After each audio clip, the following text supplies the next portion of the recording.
Okay. Namaskar, everybody. Good evening. Just now, Mr. Dixit talked about me passing out my SSC exam and all. Just 2 years before that, we were discussing at home, whether I should go for art, science, or commerce.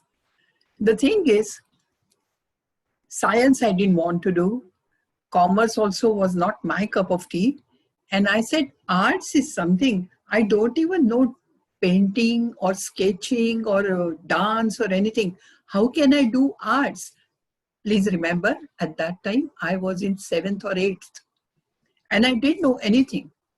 So whenever people say that she's Bachelor of Arts, Bachelor of Science, Bachelor of Commerce, I always thought at that age that Bachelor of Arts is a person who is an artist.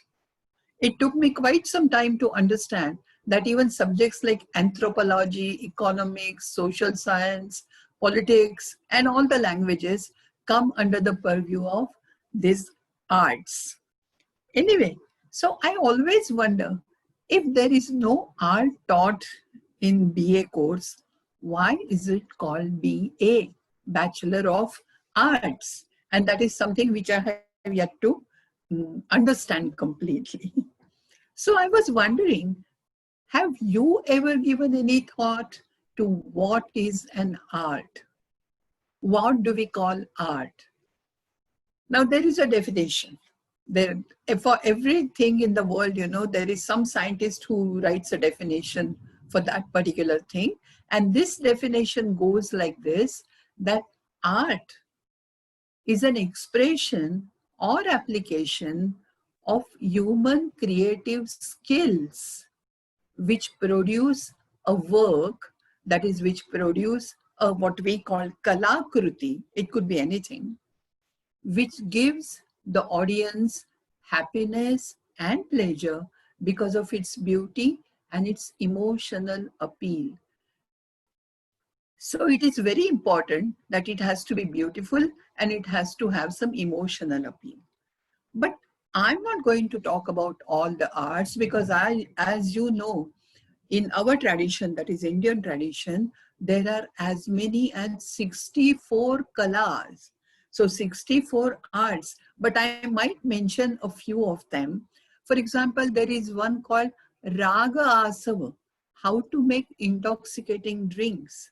Shukasarika Pralapana, understanding and talking, speaking the language of birds. Dyuta Krida, Pakakriya. I mean, all these things we can understand. But the best one which I like is Pustaka Vachanam. And believe me, Pustaka Vachana is an art. I mean, think of our Pustaka, which is fine, but there are people who don't treat the book with respect. So Pustaka Vachana is an art, and especially in those days when there were no printed books and it was all manuscripts, they used to write on palm leaves, and I have used some of the manuscripts for my work. So you have to put some water with a sponge, then the letters become suddenly bright, and then you can read. It's really an art, So Pustaka Vachana is also an art. But I'm not going to talk about all those 64 kalas today. So specifically, I have said that we are going to discuss the sources of performing arts in Vedic literature. So what is the difference between arts and performing arts? Because there has to be some difference. So these are the arts, performing arts are the arts which are enjoyed and appreciated by the audience while they are being created or staged by the artist. For example, let's say music. When you go to Savai Gandharva Mahotsav and there is somebody sitting on the stage and singing, and then you enjoy it sitting in the audience, that is a performing art. But just now, I mean, we listen to some recorded music, the same music, when it is recorded in whatever form, CD or LP, EP, whatever it is, that is not a performing art. So the most important difference between an art and a performing art is that performing art is interactive.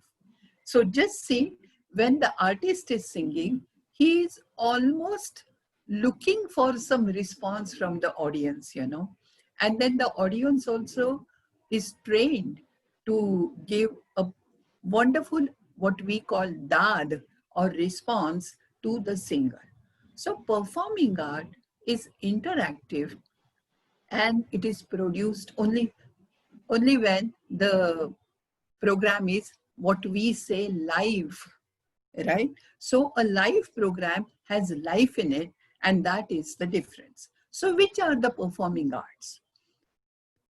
There are many performing arts. The most important amongst them is even our 64 kala, the 64 kala, they include these: nritya, natya, vadya. In fact, the 64 kalas include only one vadya, and that is udaka vadya. That is what we call jalataranga these days. But natya, nritya, and sangeeta, and by sangeeta I mean both vocal and instrumental, were the only performing arts found in Vedic literature, or in those ancient times, these were the only performing arts. Now, of course, there are many more. I mean, I'm not again looking at TV or movies or anything of the sort, because they are all recorded. There is no live interaction. But there is something like, say, magic shows. Magic shows can be a performing art because you actually enjoy it when the magician is performing all his tricks, or even circus or puppet shows. So there are some more extra, I mean, I would say, which were not there in Vedic times, and they are now found everywhere else. So we are looking at, now let me be very clear about this, Natya, Nritya, and Sangeet. Okay. In fact, all these, by Sangeeta, again, vocal and instrumental is included. So we will look at both the aspects of this music. I'm going to look at only Vedic Samhitas and what we call Vedangas, that is the ancillary text that help you to understand the Vedas. So we are going to look only up to that. And of course, Brahmanas, some of you who have attended of my previous talks now know what Brahmanas is, and certainly not Upanishads, because Upanishads are mainly, or actually completely, philosophical and spiritual. There is no scope for performing arts. But of course, there are some references. But we are also going to look at a very important text, and that is called Bharata Muni Kruta Natya Shastra. Natya Shastra, composed by the sage Muni named Bharata. And this Bharata, I mean, it's a comprehensive text, you know. It takes into account almost everything related to Nritya Natya Sangeeta. Have you ever thought that the best classical dances of India, which are they? Bharatanatyam, Kathaka, Kathakali, Manipuri, Odissi, and all those things. The most commonly performed dance is Bharatanatyam, especially in the south of India, right? I have again wondered, you know, that if it is a Nritya, why is it called Bharatanatyam, and why not Bharatanatyam? I mean, these are some of the things which always make me think. Or another thing is, before every Nritya performance, the performers, the artists, they do a puja, they worship the idol of Nataraja. Nataraja is another form of Shiva. And then not only that, it is Shiva in a dancing pose. So that is perfectly fine. that Shiva in a dancing pose should be worshipped before you actually performing a dance. But why is it called Nataraja? Why not Nritya Raja? So you would realize that Natya and Nritya, there is no hard and fast division. I mean, one goes into the other flows into the third one, and Sangeeta is the undercurrent of all these performing arts. So all the three arts are kind of fused together, they are gelled together. Even then, we will try to see how they are different from each other. First of all, I think I would go and talk more about Nritya because the most ancient evidence of Nritya is found in India. Okay, Nritya actually is a performing art which is performed all over the world and especially in the tribal areas to express any sort of emotion. I remember, even you must have done that. In school days, everybody takes part in Koli Nritya, that is fisherman's dance, then Billa Nritya, the tribal ones, then hunters dance. I mean, there are so many dances, especially at the time of celebration there used to be dances. In fact, this Bharatanatyam in south of India is always associated with some religious activity. It is considered to be a part of Shodasha Upachara Puja. It is part of Shodasha Upachara, that is the 16 types of things which must be there when you worship a deity. And even later on, this Nartana, Narada Bhakti Sutra tells you that Nartana is an essential part of Navavidha Bhakti, that is 9 different types of Bhakti. Kirtanam, Shravanam, Chaiva and all those things he mentions. Nartanam Tatha, and dance is also one of them. I would give you a modern example. Very recent, I mean, every year it happens is in Maharashtra. There is this Varkari Sampradaya, the cult of Bhagavata people who walk to the temple of Pandharpur, and even they, you know, they dance, they circumambulate, and they have their own way of dancing to show their happiness. And of course, always to the tune of some instrument like veena and some songs, that is bhajana. So Nritya is very important. I told you that the most ancient evidence is found in India, and which is not even about Vedic times. It is about pre-Vedic times like Sindhu Sanskriti. All of us in fact, have read about the Indus Valley civilization. While we were in school, we didn't quite understand at that time. But do you remember the small bronze idol of a female figure who is called Nartaki? She stands with her left hand on her hip, and then right hand she has spread in front, and she is called Nartaki. She is wearing handful of bangles. She is also wearing a pendant which has 3 petals. Now just imagine, if in pre-Vedic Sindhu Samskriti, you find an image of Nartaki, which is, by the way, hardly 10.5 centimeters tall, but what a beautiful, her body language is so great. You know, you should see, I mean, on net, you can see the picture once again, and you will realize how Nartaki must have been a part and parcel of that society, their culture and their performing arts. From there, of course, we come straight to Rigveda. We don't know exactly how things changed, but we come to Rigveda. And in Rigveda, unfortunately, there is yet no site which is found about Rigveda. So all our evidence and all our references are entirely literary. In Rigveda, Usha, the dawn, is considered to be a goddess, and the Rishis love her. They describe her beauty, and they always compare her with Nruturiva apornute vasansi. Nrutuhu is the dancer. What I like the best is that this shows that the rishis used to watch dance, and there were women in the society who were professional dancers. Nrutuhu Eva. Eva is like.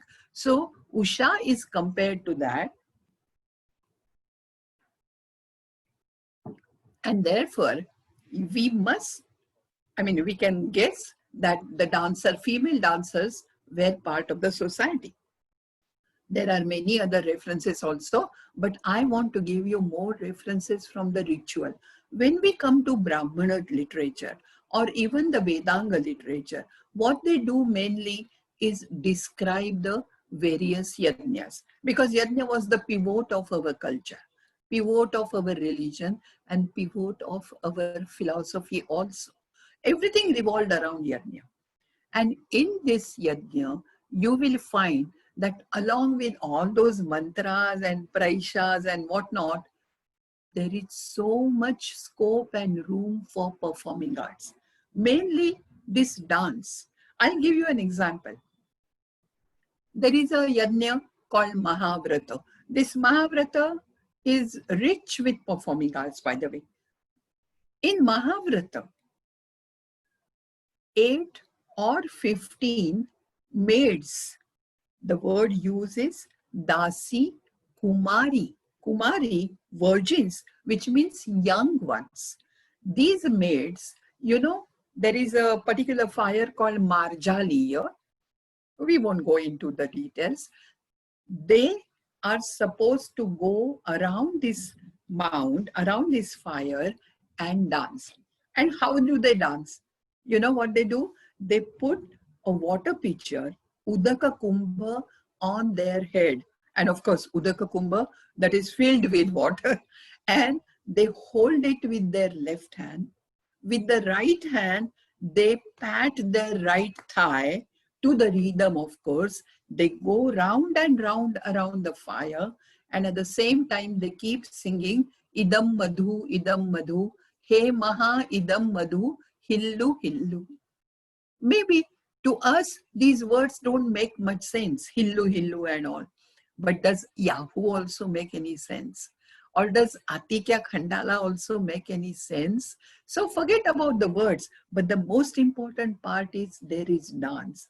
And this kind of dance is there even in one other thing, which is called Viprut Homa, where the family members of the Yajamana, that is the sacrificer, they go around the fire again dancing. And this dancing, see, dancing has a visual power, When there is music played, you can close your eyes. In fact, it's always better to listen to classical music with closed eyes, You can appreciate it more and better. But dancing, you have to look at them. Though none of the texts mention it, I'm very sure all these dancers wore some fancy clothes. All these dancers wore some heavy ornaments. It's called temple jewelry. Temple jewelry because the girls used to wear it at the time of dancing in the temples, again in South India. So they must be wearing, because from Sindhu Samskriti, the Nartaki wears so many ornaments, which means even in Vedic times, they must be wearing a lot of ornaments for them. Just as you have Nritya, you also have Natya. And that is something which is, we have to go a little bit deeper into that. For Natya, I think I had mentioned this once, that there are, in Rigveda, there are 20 odd Samvada Suktas. There are poems which are composed only of dialogues. And these dialogues, by dialogue, we always mean it's not a monologue, it's not swagata, not soliloquy. It is dialogue, which means there are two people or more, maybe, who are talking to each other. Now, there is a theory And forget about the theory, but it is obviously clear that these dialogues were performed, they were staged. Otherwise, it's no point writing them, you know. All that must have been staged. And how did they stage it? Again, at the time of some kind of festivities or celebration. It could be a wedding, it could be a religious festival, anything. It could be the coronation of the king for all that matters. So they used to sing and do these dialogue hymns. And in these dialogue hymns, the most important thing is the verses, that is the mantras, they have preserved only the conversations between the two characters. The narration, which gives you the background, the story, or the central theme of that drama, is not given. For the simplest reason that Rigveda, for one thing, is entirely composed of verses. And secondly, this narration, which always used to be in prose, must be changing from place to place and time to time also. You don't know. And that is why this was never written down, because it had no limit. It wasn't permanent. It was changing all the time. And this tendency that verses are more important than the prose is clearly seen in all the Sanskrit dramas.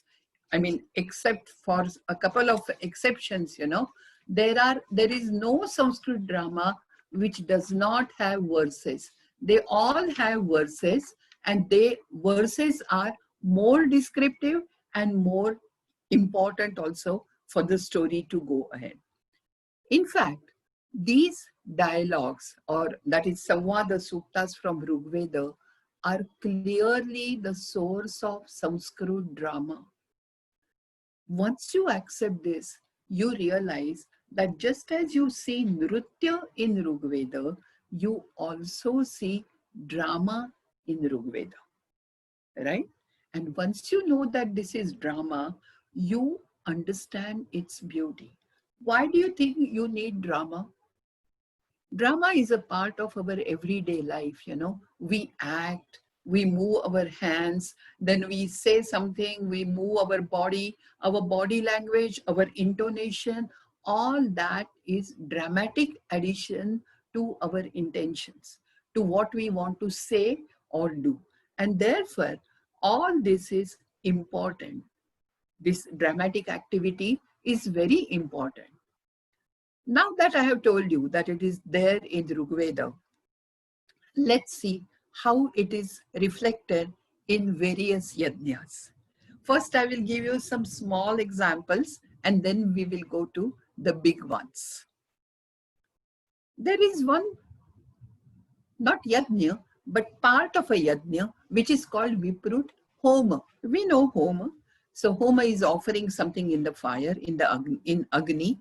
So at the time of Viprut Homa, by the way, before that, let me explain a couple of things. There are 4 Vedas, and there are 4 chief Rutviks who belong to every Veda. For example, Hota is the one who belongs to Rigveda. Advaryu belongs to Yajurveda. Udgata belongs to Samaveda, and Brahma is from Atharva Veda tradition. So these 4, along with their assistants, they perform the entire yajna. Now when Advaryu and the 6 more Rutviks, they want to go from one place to another place called Astava. They used to build a yajna shala, that is a yajna mandapa. And in that yajna shala, when they want to go, now please do one thing. Close your eyes and try to visualize what I'm going to tell you. All these Rutviks, dressed exactly in the same way, with their Yajnopavita on the left shoulder and an Uttariya and something tied around their waist and all those things. Advaryu would lead with a Darbha Mushti in his hand. Darbha Mushti is a bunch of particular grass. And he moves that like we move the bell, Ghanta Nada. He moves that and then moves ahead. Following him, there are 6 other Ritviks. You know what they do? They take the steps exactly the way Adhvaryu takes the steps. First, they put their right hand on the right shoulder of the person who is in front of them. So just see, remember, as children, we have played something called train. They used to do exactly the same. From Astava, they go to some other place. At this time, there is change of action. Like children, I said, Abhinaya Geeta. Every time the action changes. And change of action is now they hold on to the waist of the person in front. So they walk like that. And you know, it must be a beautiful thing to look at. It must be a wonderful thing to watch. And that is also some kind of not comic, but entertaining relief in the entire procedure of that particular yajna. So there are some such things. Forget about that. There is one more thing, Sakamedha. There is a yajna, not yajna, it is called Ishti. So Ishti called Sakamedha. In Sakamedha, they prepare Purodasha as a havi, that is as an ahuti. Now I will describe what is Purodasha and then you will know what is the Marathi name for Purodasha. They roast all the grains, different types of grain, powder them, add water and spices to them, flatten it, and then bake it on clay potsherds. Exactly. So it is just like a what we call in Marathi bhajanitsa thalipit. And that is going to be the main or principal ahuti in Sakamedha. You know what? Yajamana's wife and some other family members of Yajamana, what they do is they make this Purodasha, the wife throws it in the air up and then catches it and then puts it on the clay potsherds. I'm reminded of the modern chefs who prepare rumali roti, right?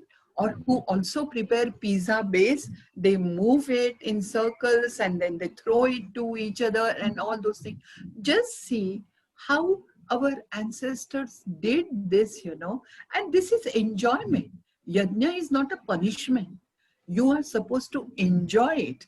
And so along with the mantras and other kriya, other procedure, there are some such things also. So which is very important. There is another yajna. There are many yajnas, but Soma yajnas are very important. Soma yajna is a yajna where Soma rasa is the main ahuti. Soma, even though there is controversy, we can say that it is some kind of a creeper. And the Soma stalks used to be bought at the time of yajna, performance of a yajna. Now this person, poor person, who used to bring the Soma stalks on his head. Again, imagine, visualize. There is this person, he is a Brahmin, but he is a Brahmin from Kutsa Gotra. Kutsa is crooked. I mean, it has another meaning, crooked, and Kutsa is name of a Gotra as well. So he has to come from that crooked family, and then he brings the Soma stalks. Yajamana and the priest, they all come out. At the door of the Yajna-shala, they are, see, remember, there used to be prasarpakas, that is audience, you know, who would watch this, all this entire performance. So Yajamana asked this Kutsa Brahmin, so how much is it given for? And suppose he says 100 rupees, whatever, not rupees, but 100 rupees. Then Yajamana would say, oh, this is too much, make it 95. Then he would say, no, 90. And you know, this way the bargaining would go. The bargaining would start, and then ultimately it would never be successful. So what they used to do is snatch the Soma stalks away from this man, not give him a farthing, and then hit him with clay pots. I mean, just imagine, this is a part of planned activity. This is what I want you to know. This doesn't happen whether the Yajamana says give it for 95 or 94. Yajamana has no liberty to decide that. The script is written by someone else. This is drama. The script is written by someone else. You are only supposed to say it with appropriate acting that goes with it. I really love this. And that is Somakraya, it is called Somakraya, buying of Soma, and then it is brought inside, and then the leaves are taken away, and they add some water and pound it to get juice. Now just see, they love Soma, right? And there is one Rutvik called Gravastut who doesn't like that Soma is being pounded. And so you know what he does? Again, the script is written by some other person.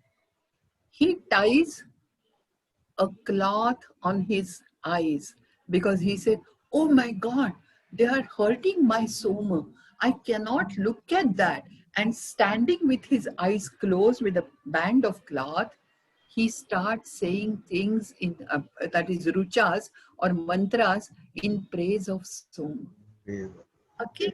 So if you have a wrong idea about yajna, that yajna was only like whatever, Om Ganeshaya Namaha and all those things. No, it used to be a wonderful combination, a delightful combination of the sacrificial procedure and all these performing arts. And that is why people love to come and watch this. In Rajasuya also, there is a game of dice played. And dice is Dyuta Krida. Dyuta Krida is one of the 64 kalas from our tradition. And the king has to win. Again, the script is written by someone. Even if you can win, you can't do that. You have to let the king win. I mean, there is some kind of what we call these days match fixing. So the result is already known to everybody, but still they watch with great curiosity and amusement. That all these things happen, but the best one is a particular yajna called Vaja Peya. Vaja is anna, food. Next time we are going to listen to Dr. Pradeep Apte about the food in ancient times. So Vaja is food and Peya is, of course, this is Peya. Peya is a drink. Vajapeya Yajna is performed so that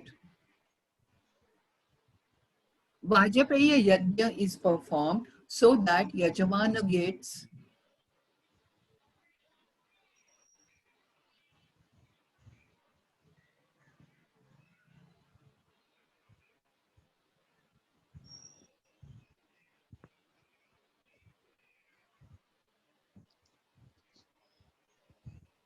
Hello, it looks like Dr. Paranjpe has been disconnected due to some issues. She'll be back shortly. Please bear with us. Thank you.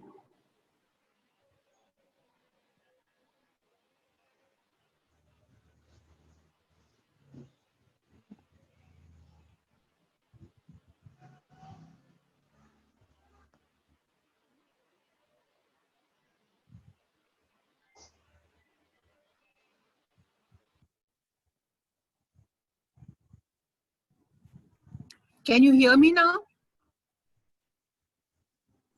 Yes, we can hear you. Thank you. You can go ahead, but we can't see you. That's okay. Huh? Okay. But you can hear me, that is more than important. Yes, we can hear you.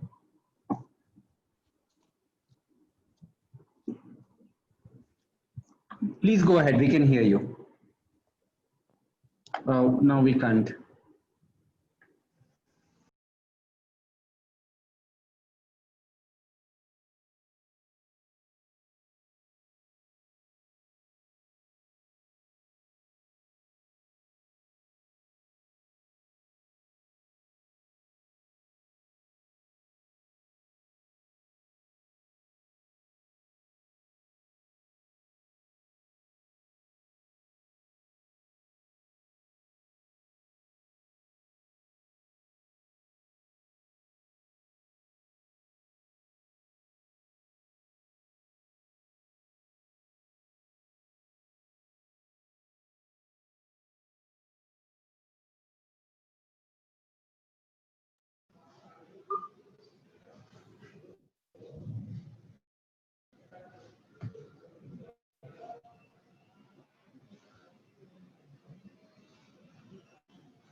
There seems to be some connectivity problem in Pune because of heavy rains. Dr. Paranspe should be back in about a couple of minutes. Please bear with us. Thank you.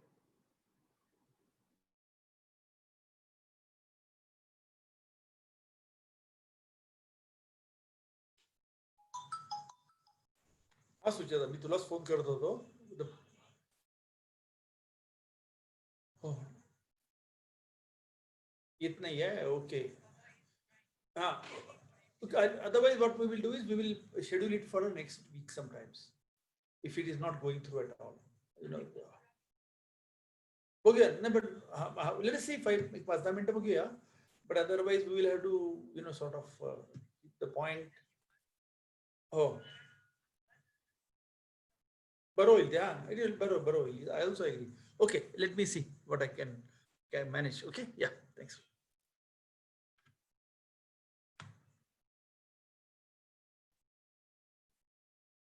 Hello, hello everyone. Dr. Sujeta rang up just now. She said there is heavy rains and lightning. Maybe that is the reason even hotspot is not working well. So maybe we'll have to wait for about 3-4 minutes, and please bear with us. Okay, let me give you some more information which we are looking at. As I told you, the Facebook page is more or less ready. We will be able to use it if it required. Our experience with Facebook has been good. We have been using it for some other organization and it is working quite well. And it is working quite well. So we would like to try it out maybe next time. I hope most of you would have the Facebook page. So then you will be able to join on Facebook. But if not, then yes, we will have to look at what to do. We will definitely have a poll and then work it out, because even as we see now, there are various problems coming up. Not because, of course, Zoom is not working well, but last time we had a situation in another organization when the Zoom was down worldwide and there was a delay of nearly about 1 hour. So we'll have to bear in mind that all this technology, I think, is still being perfected and there are problems. At the same time, there are also problems of personal security, etc., etc., and nothing much can be done about that at the moment. Facebook is comparatively safe compared to Zoom or any other. It's also more reliable because I think it is been in use for a very long time. So all the bugs have been removed and the delivery of the speech is quite good. WebEx, Google Meet, Zoom, I think they are still work in progress. Request you to wait for a couple of minutes more. Let us see how we are able to get her back quickly. Thank you.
Yes, I think she's getting connected now. Thank you for waiting for her.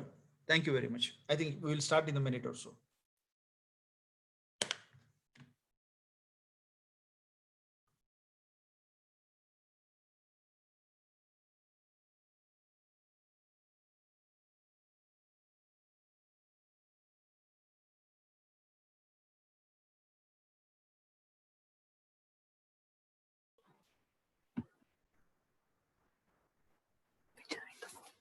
Vinny, can you hear me?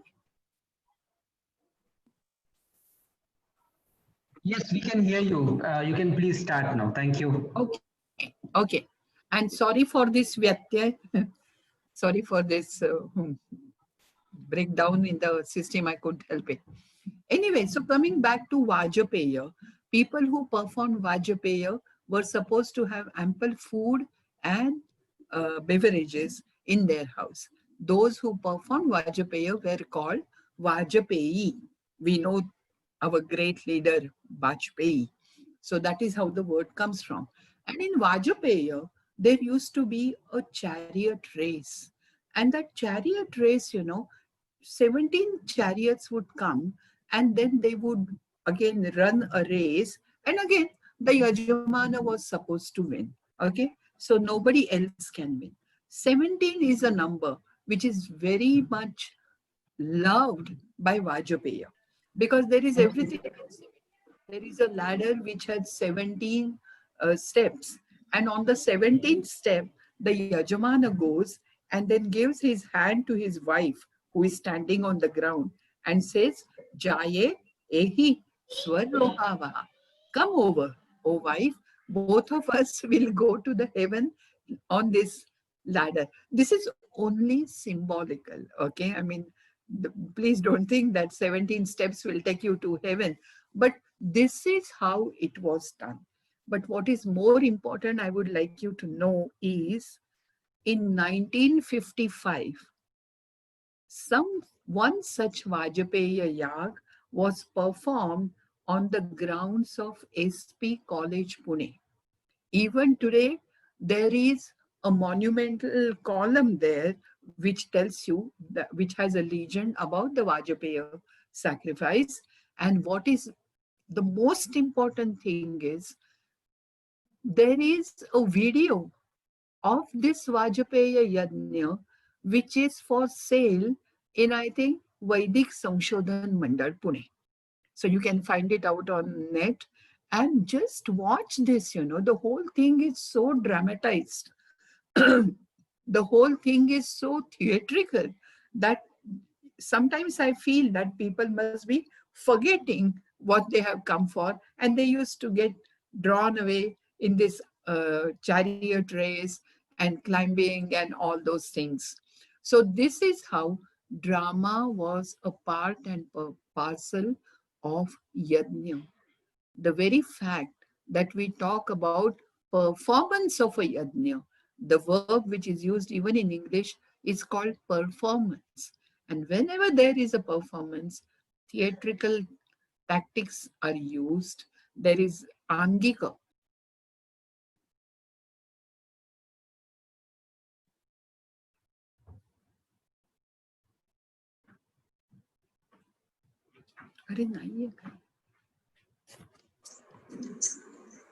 Do you hear me, Vinit? We can hear you, ma'am. Please. Okay, shall I go ahead? Yeah.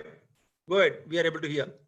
Okay, so there is always a performance which takes care of everything. We have seen how Nritya is taken care of. We have seen Natya. And now let us quickly, before I lose my connectivity again, go to Sangeeta. We have seen actually how Sangeeta, that is Samaveda, is entirely about Sangeeta. Even Rigveda is chanted to 3 accents, Udatta, Anudatta, and Swarita. And it is chanted in the sense sung, The accents are different, the tunes are different, but it is always there. Rigveda mentions names of Samans like Bruhad, Rathantara, Gayatra, etc., Chakvari, etc. Now, what does Samaveda do? Samaveda takes a ruch or mantra from Rigveda, makes some changes, and superimposes on it a saman which is sung, not chanted now, which is sung in 7 notes. Saregama Padanisa. Though it was not called Saregama Padanisa at that time, there are these 7. It was called Krushta Prathama Dvitiya Tritiya, etc.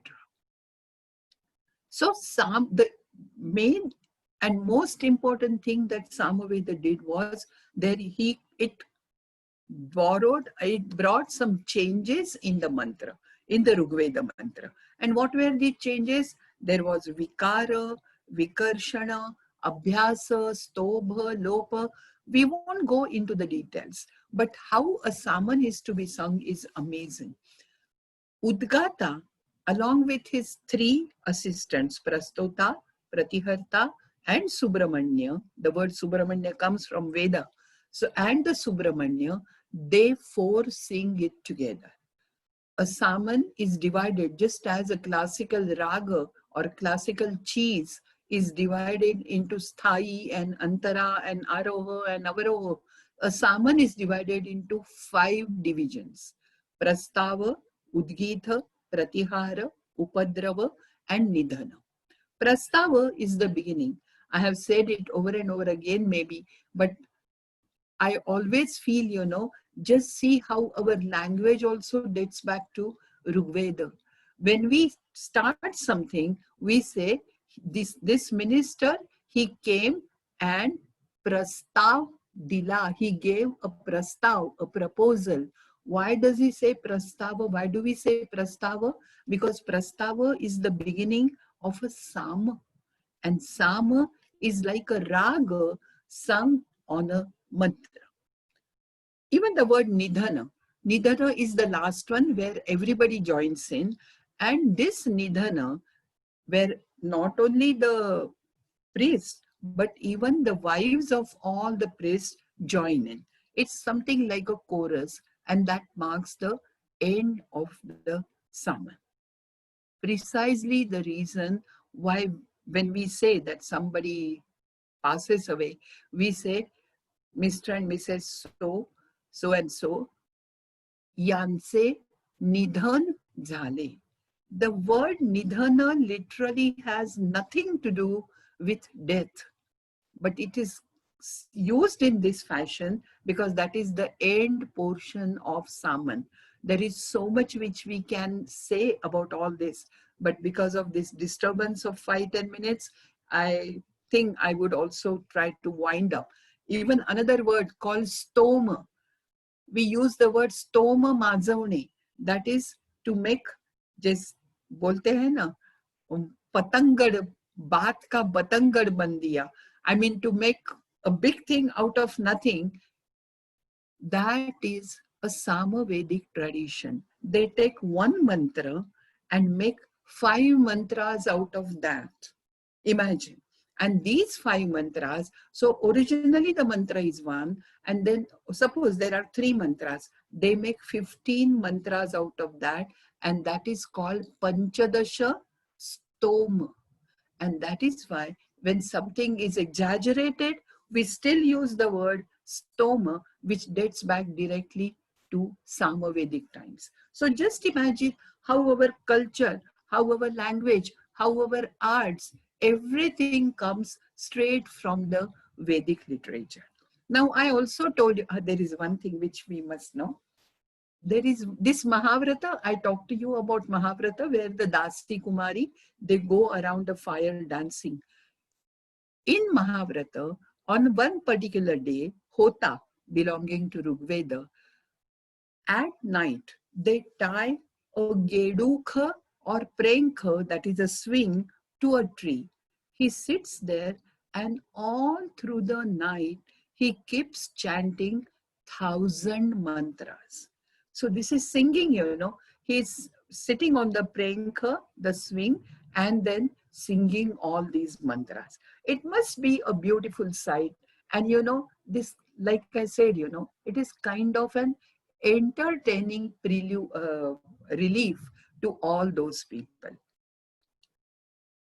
Udgata always sits on an asandi, that is stool, a tall stool. Hotru always sits on gedukha, that is swing, and Advaryu, who has to do all the work, he sits on the ground on kurchasana, that is asana made from darbha grass. There is a particular thing how you should sit. Everything matters. Not only that, how you should sing a saman, Latyayana Shrauta. There is another Vedanga text which tells you how all the samans have to be sung. And you will be surprised. It says avyasta. It should not, the word should not get into each other. Agrasta. You should not break the word in a wrong way. A very famous singer, classical singer, whom I love so much, he used to say, na ba tati tu pehchan.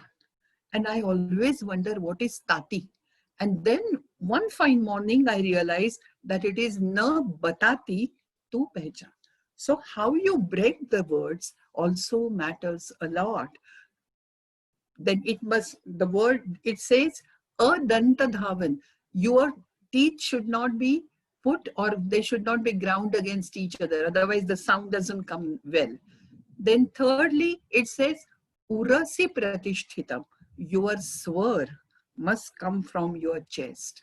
A deep voice, a deep sur is very important. And that is why they say urasi pratishtitam. But the best thing I like, I mean, just imagine they are very practical people. Udgaturu is chanting and there are people all around him. So they say, an ambu krutam. You know what is ambu? Ambu is water.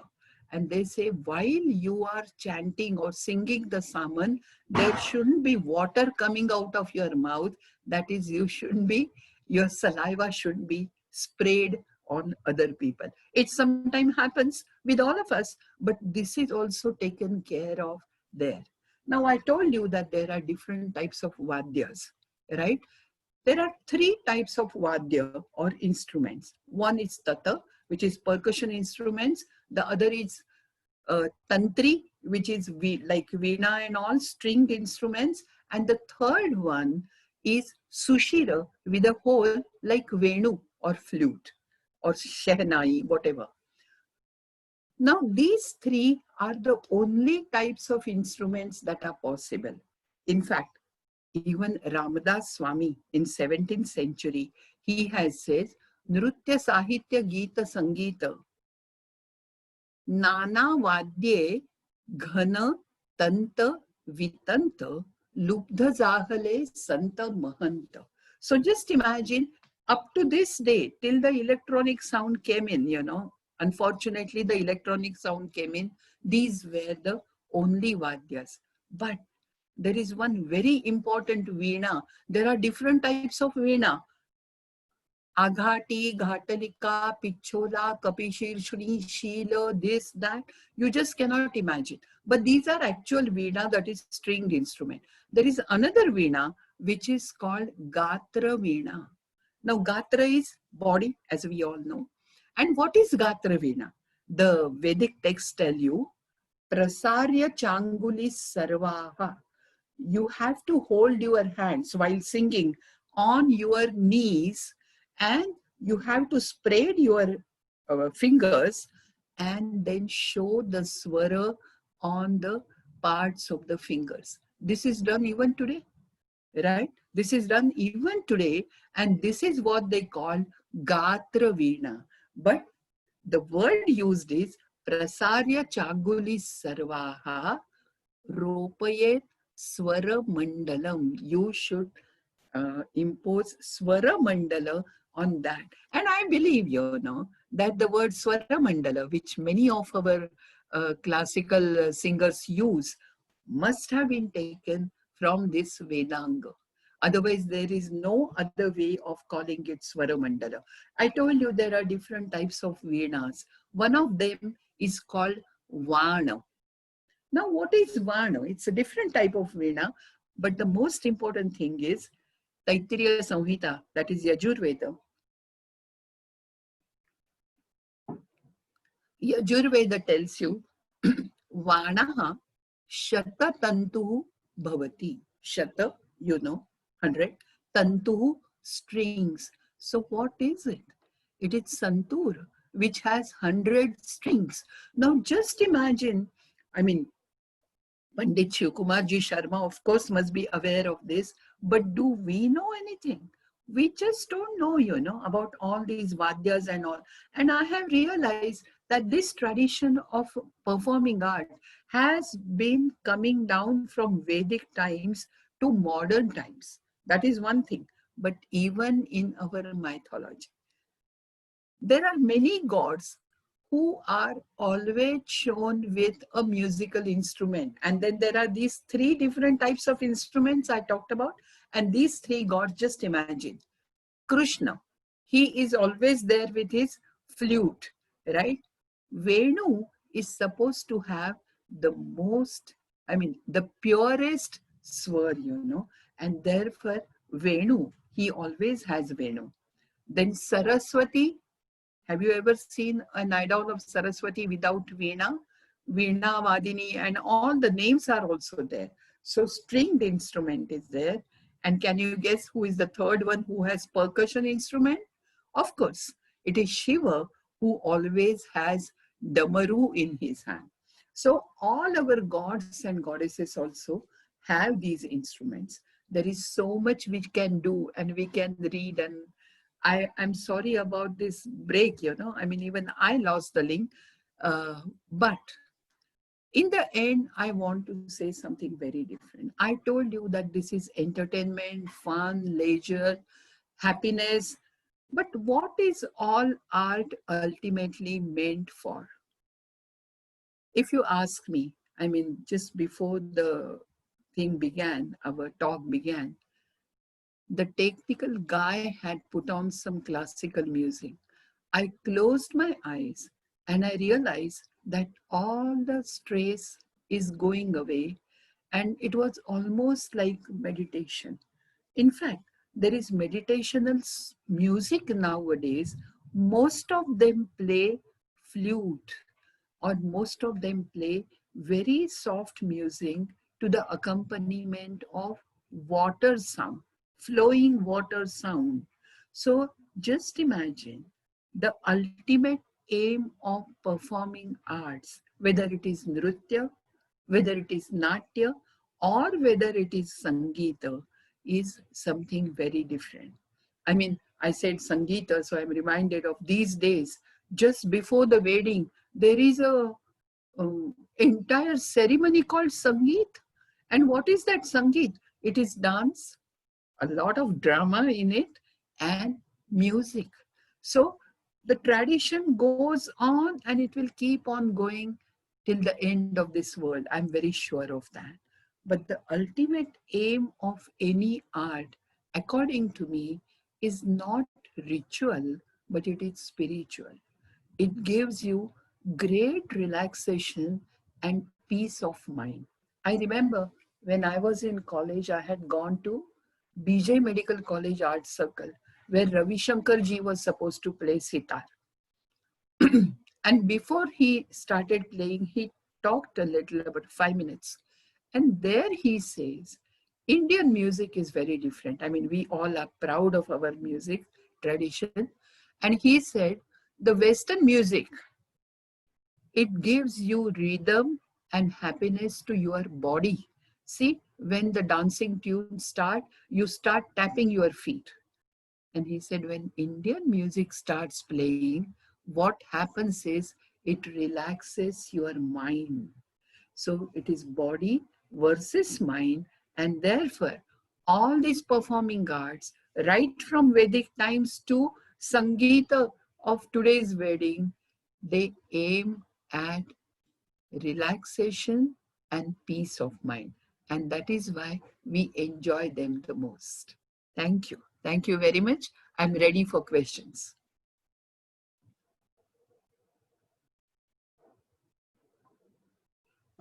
Thank you, Dr. Sucheta. There is a question from Bhal Srikhande. He said, Bhal Srikhande, he asked, the book of Psalms, commonly referred to simply is Psalms, and it is the first book of Ketuvim, the third section of the Hebrew Bible, thus a book on the Christian Old Testament.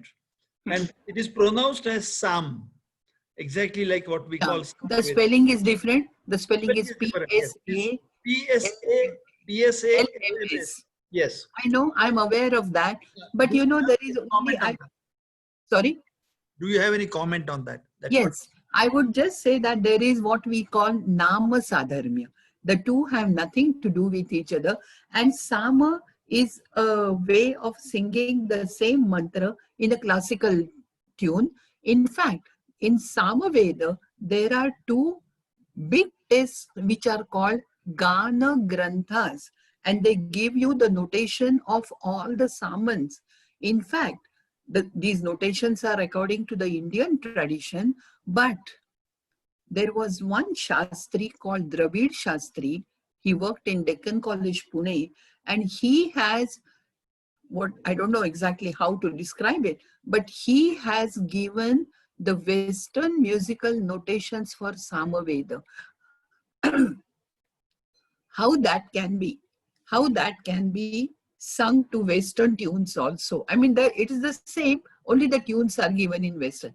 But I don't think Hebrew Psalms has anything to do with our Samagana. The two are very different. Just as I talked about Vajapaya, let me also tell you that in 1975, I had been to a village in Kerala called Panjal. And there they performed, all these Nambudiri Brahmins, they performed Shena Yaga. And in their typical Nambudiri way, they have chanted the Samans. All this is available. There are huge books. Along with that, in 75, we had bought 2 cassettes. Now they must be available on CD. Listen to that, you know. It will remind you of Karnataka music, Karnataka Sangeet, and they are different. There was one person who once asked me that, is Sama something to do with Saregama Padanisa? For one thing, these words were not used at that time. Shadja Rishabha came later on. He said, I always thought that instead of Sa, Re, Ga, Ma, it's an acronym. I said, no, Sa, Ma is not an acronym. It is entirely a different thing. Yeah, okay. Can you repeat that name of the Veena, which you said it is Santur? Oh yes, Vana. Vana, Vanaha, Shatatantur Bhavati is Vana? what Vana, as in Pa. We like Veena, no. Vana. Yeah, Vana. And then it comes from Yajurveda. This Vanaha Shatatantur Bhavati comes from Taittiriya Samhita. Ah, okay. Fine. Amazing. Yeah. It's wonderful to see that our instruments also go back to Vedic times. Yes. I don't see any other questions right now. Good. People have given some comments, but there are no questions as such. Okay, then I think he wanted to know whether we can show the video of Vajapayee Yajna. Oh yes, that will be great. I would request Team Jidnyasa to do that for us. Okay. We'll keep that suggestion, and then we'll see whether we can do it sometimes. Okay? Yeah.